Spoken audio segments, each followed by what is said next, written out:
So this is how to level up your results with Facebook ads Q&A, no? Kung may mga questions po kayo, just let me know po dito sa ating chat section. No, kasi isa din po ito sa normal reason bakit yung mga students natin hindi po nagkakaroon ng results. And i-share ko lang po ito yung nasa slides na to. Okay? So right now, bakit nga ba may clicks pero walang sales? Ayan, bakit nga ba? Sino po ba dito yung nakaka-experience po ng maraming clicks pero wala namang sales?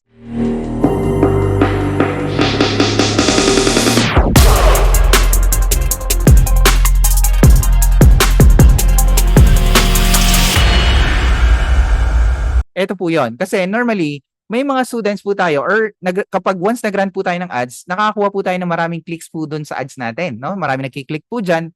Pero ang problem is, wala po sila nakukuhang sales. Walang conversion. Yun ang problema. No? So wala pong mga conversion. Hindi nako-convert po yung clicks. Gumagastos po sa ads ng walang bumabalik. Right? So, dito po, no, sa atin may mga clicks ka, may traffic ka, pero pagdating po sa sales, anong nangyayari? No? So pagdating sa sales, ito po yung pinaka-common na problema po ng mga marketers online. No? And pagdating sa sales, walang sales. May clicks, may traffic. Meaning po ng traffic, yung mga tao nakakita po sa ads natin. Yan po yung ibig sabihin po ng traffic. Okay? So, eto, baka na-experience mo na. May nag-message pero hindi bumibili. May mga views pero walang conversion. May inquiries pero walang closing. Ayan, sino po naka-experience po nito? Can you type me? No, meron nagme-message pero hindi po sila bumibili. May mga views po tayo sa mga ads pero walang conversion. Hindi po natin nabibentahan, hindi po natin naka-close. Ayan, may mga inquiries din pero walang closing. So, isa din po dito, napaka-frustrating po talaga yung mga ganito, no? So, talagang panay ads mo, panayaran mo ng ads, tapos wala pa rin bumibili, walang conversion, walang closing. No? So, that is really frustrating. Nakaka-frustrate po talaga yung mga pangyayari po na yan. So, ang kulang po dito, alam niyo po ba kung ano yung kulang? Makakasagot po ba kayo? No? So, ano po ba yung kulang natin dito? So possible, ang kulang po dito, ito po yung tinatawag nating system. Ayan, can you type system po sa ating chat section? Ang pinakakulang po talaga dito, bakit ganun po yung nangyari? Because of that system. Wala po tayong tinatawag na system. So ito po yung kulang sa atin. Walang system. Kaya wala po tayong nako-close, walang nagko-convert na sale. It's because na wala pong system yung mismong pag-a-advertise po natin. Basta lang po tayo nag-run ng ads, yung hope and pray method, yan po yung nangyayari. Kaya wala pong result na nakukuha po sa mga ads po natin. So, ang kulang po natin ay system. So, dito po, traffic is not equals to sales. Okay? Kapag kahit marami po yung traffic natin, marami po yung nakakita po sa ads natin, hindi po ibig sabihin na magkakaroon na po tayo kaagad ng sales. No? So, click is just the start. No? So, yan lang po yung start po kapag merong may click. Pero conversion happens after. No? Kapag natapos na po yan, yung click. No? So, yan na po yung conversion. So, ang pinaka-goal po natin dito is talagang ma-convert po natin yung ads natin into sales. Yan po yung pinaka-goal po natin dito. So, hindi porket may pumapasok na tao, may bibili na. Ayan. So, traffic equals visitors, sales equals to conversions. Tatanda po natin yan. The traffic equals to visitors. No? Marami po yung magbivisit sa page natin, sa mga ads po natin, or sa mga sales funnels natin. Sales conversion, no? So, sales equals to conversion. Dapat meron po tayong ma-convert.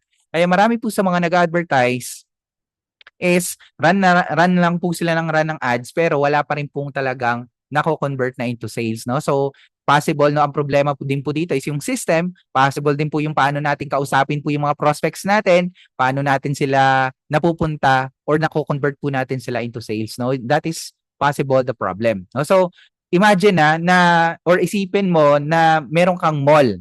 So, dito po sa mall, maraming tao yung pumapasok. No? So maraming taong pumapasok, maraming tao yung talagang tumitingin. So pero dito po, hindi po lahat bumibili. Marami po yung mga window shopping lang, yung iba curious lang po. No? So na-curious lang kung ano ba yung mga ina-advertise mo, ano ba yung binibenta mo online, ano ba yung meron dyan. So possible, ganun po yung nangyari. So same lang din po yan sa ads. Ayan, tama ba? Nasa mall, ganun? No? So can you type agree kung agree po kayo? Hindi lahat bumibili. No, yung iba nagpapalamig lang kasi mainit sa labas, no? Yan yung ginagawa nila, window shopping, panay tingin-tingin lang diyan. Iba nako-curious, agree ba? So ganito din po actually yung nangyari po sa mga ads po natin, no? So sa ads natin, marami yung tao na tumitingin lang, nanonood lang po ng videos mo, no? So talaga naku-curious lang sila kung ano bang meron diyan, no? Kung talagang makakatulong ba talaga yung product or service mo dun sa kanila, no? So same lang po talaga 'yan sa advertisement natin, no? So traffic, tatandaan po natin that traffic equals to clicks. Okay? Traffic equals to clicks. No? So, traffic equals to clicks. Nag-click ba sila? Pumasok sila? Interested sila? So, yan po yung ibig sabihin ng mga clicks po natin. Okay? So, marami po kasi na nag-run po ng ads lang, they're waiting for the clicks, no? Basta may mag-click lang, yung mag-engage, mag-like, mag-comment, mag-share dun sa mga ads nila. And talagang nagtatanong pa kung talaga bang interested ba yung mga prospects natin dun sa mga binebenta natin. So that is traffic. So kapag mag-sales po tayo, dito po sa sales natin equals conversion. So kapag once na-convert po tayo dito, no, or na-convert po natin yung prospects natin into sales, ibig sabihin po ay nagtiwala sila. So also, naiintindihan po nila kung ano po yung binili po nilang product or yung services man na binili po nila, and also na-convince po natin sila. No? So possible, no, kapag meron po tayong sales talaga, and with that system, no, kapag meron po kasi tayong system, ang pinaka-importante po dito, hindi na tayo talaga yung nagko-close ng sale. So meron pong system na po talaga na pinagdadaanan yung prospect na sila na po yung nagko-close ng sale. Ayan, so yan po yung ginagawa po natin. By the way, sino po ba dito gusto ng sariling sistema or system or online system na talagang siya na po yung nagko-close ng sale? Can you type me kung gusto mo ng ganon? Okay? So, ito lang po talaga yung pinaka-focus po talaga natin, traffic and also the sales conversion. No? So, yan po talaga ang pinaka-goal natin kapag once nag-run po tayo ng ads.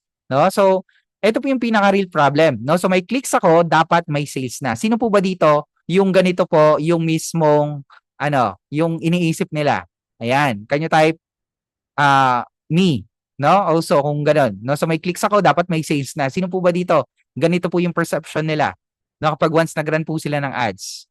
Ayan. So, si Ma'am Yolanda, si Ma'am Carla, no? So, may clicks ako, dapat may sales na. So, ito po yung mga wrong expectation na nag-expect po tayo na kapag marami po tayong clicks, dapat may sales na. Hindi po ganoon. So, kailangan marunong din po tayo mag-monitor ng mga advertisement po natin. Yung mga results sa mga ads po natin. Okay? So, click is curiosity, no? So, click is curiosity, sale is conviction, no? So, kapag once may conviction po tayo, no? Or kapag once nagkaroon ka ng sale, possible magkakaroon ka ng conviction, no? So, mas makakapag-close ka pa ng mas maraming sale. So, kailangan talagang pag-aralan po natin kung paano mag-close po ng sale. Okay? So, kapag once may curiosity po yung mga ads natin, mas marami po tayong clicks, no? Mas marami po talaga tayong leads na papasok po sa atin. So, why this happens, no? Because between click and sale, dapat may system na tayong mangyayari po dyan. So, parang meron po talagang sistema na pinagdadaanan po yung mga prospects natin. Sa kumbaga, pag once si prospect nag-click po dito sa ads natin, so kailangan may system sa loob.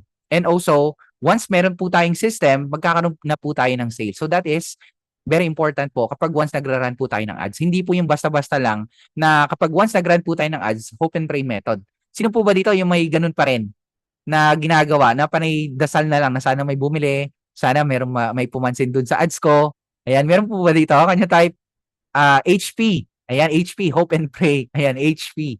Ayan, so marami pa rin ako nakikita right now since na right now, ang dami, sa totoo lang, ang dami po yung mga nag-advertise po talaga na ganun po yung mga ginagawa po nila. But right now, napaka-importante po talaga na magkaroon po tayo ng sarili po nating system when we run ads. Hindi lang po basta kasi na kapag once nag-run po tayo ng ads, okay na, no, na makakausap na po natin. Mahirapan din po tayo since nag-run po tayo ng ads, possible na mas marami din po mag-enquire po sa mga ads po natin. No? So kapag once meron po kasi nag-enquire po dyan, kailangan masagot po natin kaagad. Ang tendency po kasi niyan, kapag hindi po natin masagot kaagad yung mga prospects natin, lumilipat na po sila, naghahanap na po sila ng ibang mapagtatanungan na same na mga binibenta katulad sa'yo. No? So yan po yung isa sa mga reason bakit nawawalan po tayo ng prospect or bakit hindi sila nako-convert into sale. Ayan. So also, sales conversion framework. So ganito po yung sales conversion framework. Napakasimple lang po siya but very important po kapag once nagsisimula po talaga tayo. And also, kung gusto mo talaga na may maraming conversion sa mismong ads mo. So, sales conversion framework. So, ito po yung tinatawag nating 3 steps process. May click, and then kailangan na converting sales process na ito po yung magpuproseso. So, dito po yung journey, pagdadaanan po ng mga prospects natin. Na kumbaga, kapag once nag-click sila, what's next? Ano yung next na pupuntahan nila? So yan po yung ginagawa ng mga 7 to 8 figure ng mga marketers na talagang tuloy-tuloy po yung sale nila. Kaya hindi na po sila kadalasan nahihirapan ng sale, no? So kasi meron na pong system, yung normal na nare-receive po nila is yung mga resibo, no? Yung mga receipt or yung mga nagbayad po ng mga binebenta po nila. That is the sales conversion framework. Napakaimportante po lahat ng mga marketers po right now, lalo na ngayon, panahon po ng AI, hindi na po pwede yung mga traditional na ginagawa po natin. So kailangan talaga meron po tayong built-in na system na ginagawa para po talaga tuloy-tuloy. Kasi kapag once na one-man team ka lang or nag-iisa ka lang talaga sa negosyo mo, hindi talaga kaya lahat ng katawan po natin. Lalo na po sa mga inquiries natin, lalo na din sa mga presentation. Kasi kung sabihin po natin na talagang may mga presentation ka pa, isa-isa, no, medyo may, ano talaga yan, medyo may kahirapan din. Challenging po yan kapag once kakausap po tayo ng mga prospects natin. But converting sales process is very important, no? Kapag once na talagang tuloy-tuloy na po yung mga leads na pumapasok po sa atin. So that is sales conversion framework. Okay? So dito na po pumapasok sa ating converting sales process or dito sa framework natin yung ads message alignment. Okay? So kailangan po natin ng ads message alignment. Next naman po dito yung landing page clarity. No? So kailangan may mga clarity po yung mga page po natin. No? So dapat clear po kung ano po yung pinapasukan ng mga prospects natin kapag once nag-click po sila. Also, kailangan din ng tinatawag ng offer strength. Dapat strong po yung mga offers natin. So dito po talaga pumapasok or dito po talaga nako-convert yung mga sale natin, yung mga leads natin, no? So nako-convert po sila into sale. Kapag mahina po dito yung isa, no? Mahina po diyan yung isa, possible na wala pong sale na papasok po sa atin. Okay? Kailangan maintindihan po natin that ads message alignment, landing page clarity, offer strength is very crucial, no? Kapag once nagra-run po tayo ng ads. Kapag mahina po yung isa, no sale. Okay? Hindi lang po kasi basta-basta nag-run na po tayo ng ads. Akala po kasi ng marami, kapag once nag-run po sila ng ads, magkakaroon na po kaagad sila ng sale. Hindi po ganon. Kailangan mayroon pong sistema po talaga tayo na ginagawa na para ma-convert po natin yung prospect into sale. Hindi po lang basta-basta na ganun lang po yung pagra-run ng ads. Kasi yung pagra-run ng ads madali lang, no? So possible, marami na po talaga, lahat-lahat po talaga is madali lang kumita ng pera. Pero kailangan po talaga natin aralin everything na kailangan para po talaga na magkaroon po tayo ng result sa pag-ads po natin. Yun po yung pinakakailangan natin kapag once nag-run po talaga tayo ng ads.